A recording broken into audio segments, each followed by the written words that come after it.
Bien, doctor, buenas noches. Continuando con la exposición, ¿no? Mi tema principal es, doctor, los límites ah, legítimos de derechos fundamentales durante los estados de emergencia, ¿no?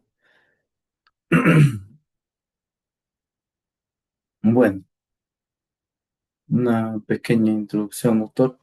Eh, Estos límites, pues, de derechos fundamentales restringidos durante la pandemia, ¿no? Las cuales hemos tenido que atravesar muchos peruanos, ¿no? Restringido de nuestros derechos fundamentales.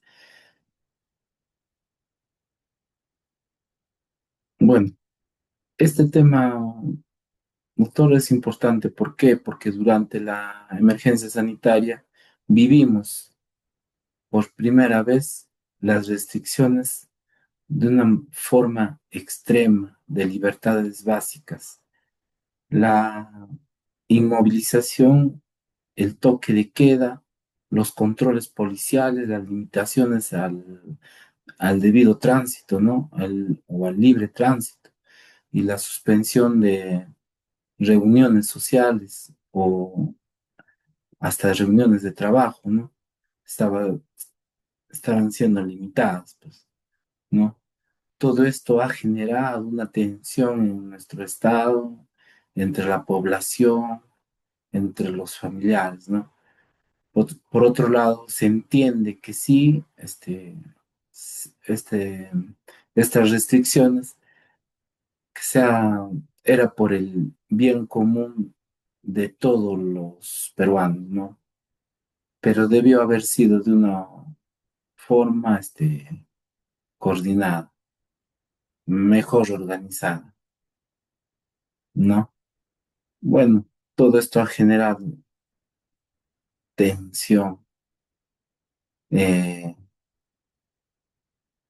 entre los valores esenciales de la protección, ¿no? De la salud y la protección de libertades constitucionales, ¿no?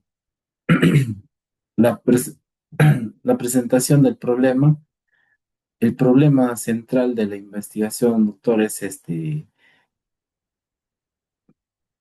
de qué manera se ha, se ha manifestado estos límites legítimos de derechos fundamentales en el Perú durante esta pandemia del COVID-19 entre el año 2020 y 2022, ¿no?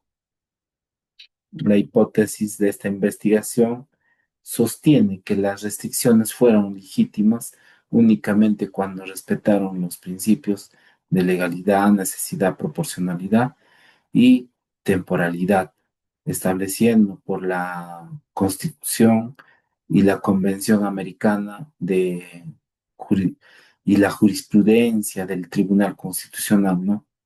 Definición básica: los límites legítimos de restricciones excepcionales y temporales justificadas sobre ciertos derechos, permitidas solo en situaciones graves y bajo estricto control judicial. No pueden afectar derechos inderogables como derecho a la vida, la integridad, prohibición a la tortura, libertad de conciencia, reconocimiento de personalidad jurídica, ¿no? Entendemos que las personas jurídicas también son, pues, las empresas privadas, ¿no? Y también han sido golpeadas, ¿no? Ya que las personas no podían salir a trabajar con normalidad, ¿no? Todos han tenido que ser limitados, pero sí, sin embargo, las personas que han tenido que trabajar para el Estado, ellos sí han hecho su trabajo remoto, ellos sí tenían la facilidad, pero más no las personas que viven el día a día, así mismo como los trabajadores informales, ¿no? O los microempresarios, donde salen a vender sus prendas o, o ya sea calzados. y una serie de cosas, ¿no? Cosas así como situaciones de artefactos de ferretería, accesorios, en fin, ¿no? Bajo ese contexto del COVID-19 en el Perú se declaró el estado de emergencia el 15 de marzo, lo cual se ha ido prolongando por más tiempo, ¿no? De 15 en 15 se ha llegado a prolongar hasta años, pues, ¿no? Estas medidas fueron las siguientes: cuarentena obligatoria, toque de queda, cierre de fronteras, restricciones al trabajo presencial, ¿no? Ahí es donde ya se tiene que aplicar el trabajo remoto, ¿no? Eso habrá sido por un lado, un sector, pero por otro lado, no, ya sea la construcción, las minerías, entre otras, han tenido que, o bueno, en ese aspecto se tiene que trabajar de forma física, ¿no? Los controles policiales y militares que lo teníamos a lo largo de las carreteras principales, las arterias principales, los puentes, ¿no? Restringiéndonos de nuestro libre tránsito, ¿no? Asimismo, las prohibiciones de reuniones, ¿no? Todos estaban prohibidos a reunirse, ¿no? No existía pues las reuniones familiares, ya sea por motivos laborales o de repente temas de salud. No, para nada no existía ese tema. Se tenía que evitar, ¿no? En este escenario nos permitió evaluar si las medidas se respetaron y asimismo los límites constitucionales, ¿no? Un argumento constitucional del artículo 137 de la Constitución permite suspender cuatro derechos: la libertad de libre tránsito, libertad de reunión, libertad de seguridad personal, inviolabilidad del domicilio, pero nunca de manera ilimitada, pues, ¿no? El Estado debió motivar, ¿no? Porque estas restricciones fueron necesarias y debe fijarse un tiempo limitado, ¿no? En el argumento 7 tenemos pues la jurisprudencia del Tribunal Constitucional. El Tribunal Constitucional también se ha pronunciado, ¿no? La suspensión de derechos no elimina derechos fundamentales. Toda medida debe ser razonable y proporcional.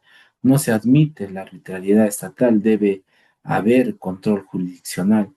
Durante el COVID-19, el tribunal también recordó que incluso en estados de emergencia hay límites que el Estado no puede sobrepasar ello, ¿no?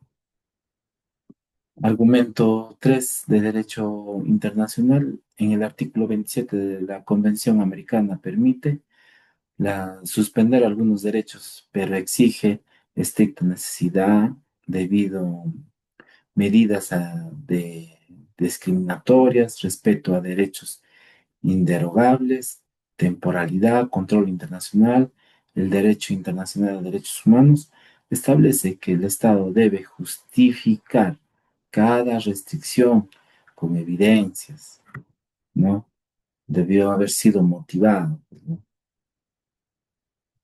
En el argumento 4, tensiones durante el COVID-19, en la práctica sobre ciertos problemas se observaron, pues, ¿no?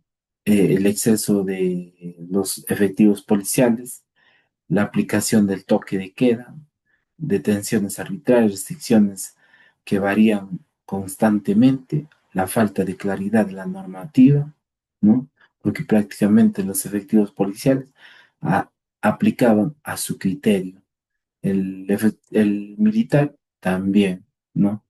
Pero más el abuso se da por parte de los efectivos policiales. Esto demuestra que la necesidad de controles democráticos más fuertes pues han sido pisoteados, ¿no? Argumento impacto social 5 y en cuanto al económico, ¿no? El Estado buscaba proteger la salud, pero también debió haber sido controlado, ¿no? Sin excesos.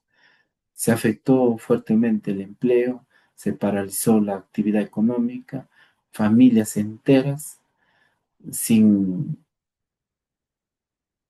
prácticamente sin nada para poder solventarse, para poder eh, obtener los alimentos del día a día, pues, ¿no? Asimismo, los servicios básicos hasta dejaron de funcionar. Entre lo más principal, el agua potable, ¿no? Hubo sectores donde se ha restringido el agua potable, no había, pues, ¿no? Ya que no había el tránsito correspondiente. Esto obliga a evaluar la proporcionalidad de estas medidas, ¿no? Como conclusión general, tenemos la conclusión del estado de emergencia, no elimina los estados de derecho, ponen a prueba la pandemia, ha demostrado que en el Perú no existe pues como un plan de contingencia frente a esta pandemia que hemos tenido que atravesar, ¿no? Como Estado no hay un plan de contingencia. Está claro que han tenido que a última hora hacer las cosas, ¿no? Bueno, por otro lado tenemos pues eh,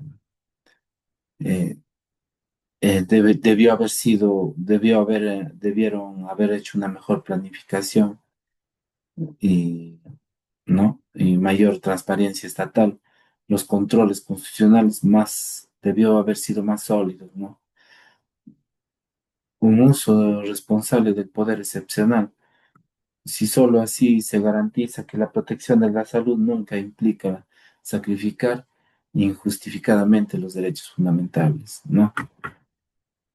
Eh, bueno, la pregunta que tenemos es, pues, tenemos, o la pregunta que nos hacen es, pues, la presente dificultad a leer, perdón, presentaste dificultades a leer las fuentes bibliográficas y utilizarlas para tu investigación.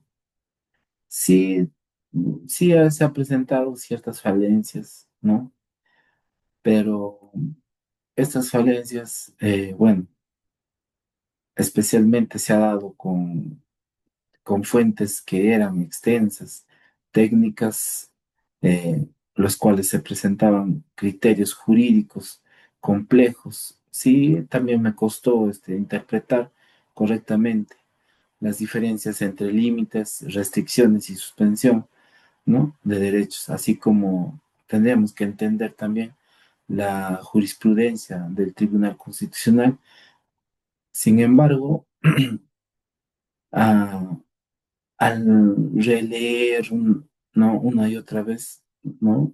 Al final se ha comprendido con calma, ¿no? Contrastar otras fuentes, ¿no? Al final logré comprenderlas, pues, ¿no? Y aplicar de manera adecuada en el trabajo, ¿no?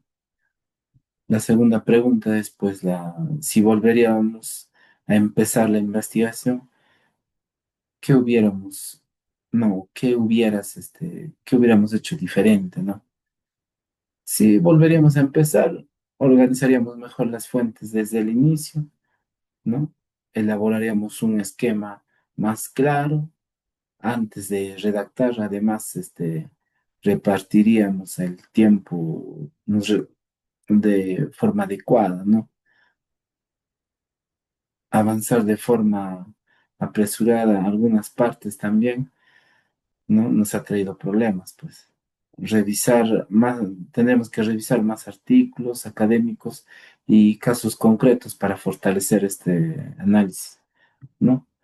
Como la tercera pregunta nos menciona, ¿cómo empleaste la inteligencia artificial para elaborar la investigación? ¿Qué tan útil consideras que fue? Bueno, personalmente yo creo que la inteligencia artificial sí nos apoya, pero hay que saber manejarlo bien, hay que saber canalizarlo bien, ¿no? Sobre todo hay que dar la información exacta para que también nos proporcione lo solicitado, pues, ¿no? Sí, se ha utilizado, pero hay que manejarlo con bastante criterio, ¿no? Eso sería todo, todo. Gracias.